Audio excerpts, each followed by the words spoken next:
नमस्ते dear students, welcome to all. स्वागत है आप सभी का पीटी एजुकेशन के यूट्यूब चैनल पे। और आज जो हमारा टॉपिक है इस सेशन में वो है नेशनल यूनिटी डे, राष्ट्रीय एकता दिवस। ये रिलेटेड है आपका मॉडर्न हिस्ट्री ऑफ इंडिया से और इसमें हम एक पर्सनैलिटी के बारे में जानेंगे। एग्जाम के हिसाब से उनसे क्या पूछा जा सकता है, क्या आ सकता है एग्जाम में, वो सब हम पढ़ेंगे, उनको जानेंगे, समझेंगे। राइट, ये डे यूनिटी डे ही क्यों रखा गया है इसके बारे में भी हम चर्चा करेंगे। तो शुरू करते हैं आज का काम। ये है वो इंसान जिनके जिनको कोममेमोरेट करने के लिए नेशनल यूनिटी डे मनाया जाता है, and he is none other than Sardar Vallabhbhai Patel. तो सरदार पटेल जी हैं ये। इन्हीं की बर्थ एनिवर्सरी को कोमेमोरेट करने के लिए क्या मनाते हैं हम लोग? नेशनल यूनिटी डे मनाते हैं। राइट, थोड़ा इनके बारे में जानते हैं। सरदार पटेल जी का जन्म 31 अक्टूबर 1875 को हुआ था, नादियाड गुजरात में। अब 31 अक्टूबर को ही हम लोग क्या मनाते हैं? National unity day. ये ध्यान रखिएगा आप। अभी हाल ही में गुजरा है राष्ट्रीय एकता दिवस। इनके पिताजी का नाम था जावेर भाई, जो कि एक सोल्जर थे रानी लक्ष्मीबाई के आर्मी में, और इनकी मदर का नाम था Ladbai. Right, he is also known as iron man of India because of his strong opinions for the unification of princely states into nation. इनको आयरन मैन ऑफ इंडिया भी कहा जाता है और इनको बिस्मार्क ऑफ इंडिया भी कहा जाता है, क्योंकि अगर ये नहीं होते तो भारत के कम से कम 565 टुकड़े होने थे। अंग्रेज इतना करके गए थे कि 565 टुकड़े तो हमारे होने ही होने थे। 565 पीसेज ऑफ इंडिया, फिर हम भी यूरोप की तरह छोटे छोटे देशों में बटे होते, लेकिन इन्होंने सबको यूनाइट किया। That's why he is called as iron man of India. इनकी जो टैक्टिक्स हुआ करती थी, पॉलिटिकल प्लस मिलिट्रीली दोनों बेस पे हुआ करती थी। राइट, इसके बाद महात्मा गांधी ने इनको टाइटल दिया सरदार का। Mahatma Gandhi gave him the title of Sardar. However, he was called Sardar by women of the village because of his active participation and his role in Bardoli सत्याग्रह।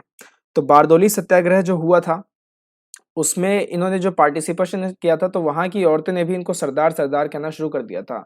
जैसे पुरानी ओल्ड बॉलीवुड मूवीज में आपने देखा होगा सरदार, तो ऐसे कह के वो वहां भी सरदार कहती थी उनको। राइट, महात्मा गांधी ने हालांकि इनको ऑफिशियली ये उपाधि दी थी, टाइटल सरदार पटेल जी को, वल्लभ भाई पटेल जी को दिया था। इन्होंने बेसिकली क्या था कि इन्होंने अपनी शिक्षा प्राप्त की थी लॉ में। ये 1897 में इन्होंने अपना मैट्रिकुलेशन किया था, 1897 में, और उसके बाद वो लॉ पढ़ने के लिए इंग्लैंड चले गए। जब वो वहां से कंप्लीट करके आए तो 1913 में वो वापस भारत आए। अपनी लॉ की पढ़ाई को कंप्लीट करने के बाद उन्होंने प्रैक्टिस करना शुरू किया गोधरा में। राइट, गोधरा गुजरात में। उसके बाद वो अहमदाबाद चले गए और अपनी कंफर्टेबल लाइफ जी रहे थे, मतलब एकदम सूट वूट पहन के, और ये क्या कहते हैं आपका, अंग्रेजों के साथ उठना बैठना, क्लब्स में आना जाना। तो इस तरीके की वो लाइक एक लेविश लाइफ वो जी रहे थे। और फिर सडनली उनकी मुलाकात हो गई महात्मा गांधी जी से, जिसके बाद वो उनके फॉलोअर बन गए और उन्होंने फिर भारत के लिए काम करना शुरू कर दिया। राइट, और इसी कड़ी में आगे वो सरदार पटेल जो हैं वो सेक्रेटरी भी बने Gujarat wing of Congress party के। खुद को उन्होंने वॉलंटियर किया खेड़ा कैंपेन को लीड करने के लिए। 1918 में खेड़ा कैंपेन हुआ था against taxation of peasants. Kheda campaign was a success for Sardar Patel and he emerged as the hero of the farmers. और यहाँ से उनका जो करियर था, पॉलिटिकल करियर था, उसने एक टर्न लिया। When Gandhi ji announced NCM यानी नॉन कॉपरेशन मूवमेंट 1920, तो पटेल ने उनको पूरा सपोर्ट किया और उनके लिए काम भी किया। और उसके बाद जब गांधी जी ने वो मूवमेंट वापस ले लिया due to the incident of Chaura Chauri 1922, तो तब भी उन्होंने गांधी जी को सपोर्ट किया कि नहीं, आप ये सही कर रहे हैं।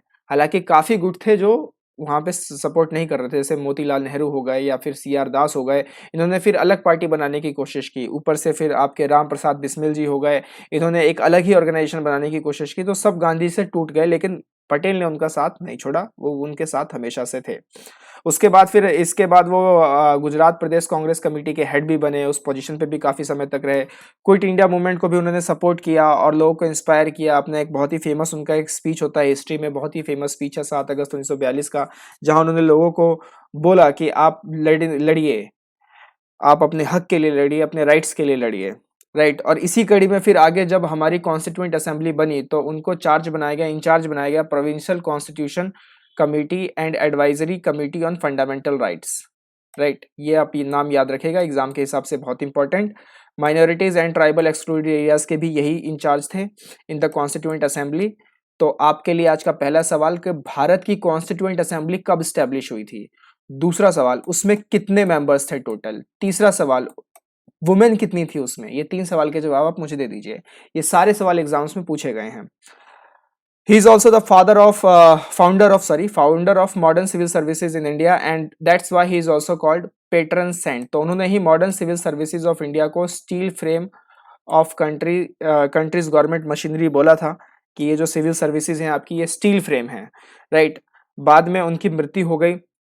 उनकी जो डेथ हुई 15 दिसंबर 1950 को उनकी डेथ हुई, 15 दिसंबर 1950, और हार्ट अटैक आने के कारण उनकी ये डेथ हुई थी और 75 की एज में वो चल बसे, उनका निधन हुआ। और he was awarded as Bharat Ratna posthumously in 1991, 1991 में उनको भारत रत्न से नवाजा गया। और उनकी बर्थ एनिवर्सरी को 2014 के बाद नेशनल यूनिटी डे के रूप में मनाया जाने लगा। उनके इस त्याग, समर्पण और देश के लिए, इस प्रेम के लिए उनको ये एक सम्मान दिया गया कि उनका जो जन्म दिवस है वो हम राष्ट्रीय एकता दिवस, एक भारत और श्रेष्ठ भारत का जो कैंपेन है, आत्मनिर्भर भारत भी इसी के ऊपर बात कर रहा है कि सेल्फ रिलायंट रहे इंडिया, तो वही पटेल जी की भी इच्छा थी, राइट। बिस्मार्क और क्या कहते हैं आपका जो आयरन मैन ऑफ इंडिया है, तो इसके लिए इन्होंने क्या किया, इसके लिए मैं आपको थोड़ी सी एक छोटी सी स्टोरी बता देता हूँ। बेसिकली क्या था कि जब अंग्रेज चले गए पावर देने का तो उनका कोई मन था नहीं, बस खाली वो ऐसे ही बैठे हुए थे। तो लेकिन फिर भी जब उनको लगा कि यार यहाँ पे अब सस्टेन करना मुश्किल है, तो उनके अंदर एक गुस्सा तो था ही कि इंडिया को ऐसे कैसे छोड़ दें, राइट। तो उन्होंने कहा कि इंडिया को तो फिर हम बर्बाद करके ही छोड़ेंगे। ये जहां तक उनकी मंशा थी, जो हिस्ट्री में पढ़ के समझ में आता है। तो उन्होंने क्या किया कि सारे प्रिंसली जो स्टेट्स थे उन सबको पूरी एकदम ऑटोनॉमी दे दी कि आप चाहें तो आप इंडिया में शामिल हो जाएं या पाकिस्तान में चले जाएं या फिर इंडिपेंडेंट रहे, तो ये ऑटोनॉमी उनको दे दी गई। तो इसी कड़ी में एक थे जूनागढ़ के नवाब, जो पाकिस्तान के साथ जा रहे थे कि हम पाकिस्तान में शामिल हो जाएंगे। और क्योंकि वहां पे अब जूनागढ़ में क्या है कि जूनागढ़ में 80% जो मेजोरिटी पॉपुलेशन थी वो हिंदू की थी, लेकिन रूलर जो था वो मुस्लिम था। तो इस चीज को देखते हुए जो सरदार पटेल जी हैं उन्होंने उनको पहले प्यार से समझाया कि आप ऐसा मत कीजिए, राइट। वो नहीं माने तो उसके बाद फिर उन्होंने आर्मी भेजी वहां पर, और आर्मी भेज के फिर उनको उस प्रिंसली स्टेट को भारत में मर्ज किया गया।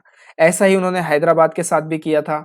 इसी तरीके से उन्होंने इस तरीके से भारत को काफी सिक्योर किया। एंड जो हम कहते हैं यूनियन ऑफ इंडिया, तो वो जो यूनियन ऑफ इंडिया के जो सही मायने थे, उनके जो सपने थे, वो किन्होंने देखे, वो सरदार वल्लभ भाई पटेल ने देखे। Union of India, that's why he is Bismarck of India, he is iron man of India. उनकी जो टैक्टिक्स होती थी, पॉलिटिकल भी होती थी, मिलिटरीली भी होती थी, और काफी।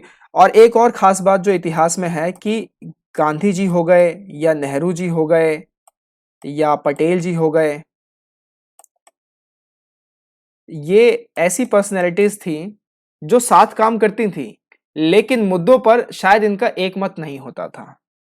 जी हाँ, अगर कोई भी मुद्दा उठ रहा है तो शायद इनके व्यूज अलग अलग हों, लेकिन ये मिलकर साथ काम करते थे। अब व्यूज अलग अलग होने का मतलब ये नहीं है कि मेरा आपसे बैर है, मतलब आप मेरी बात नहीं मान रहे तो मैं आपका दुश्मन या आप मेरे दुश्मन, ऐसा नहीं होता था।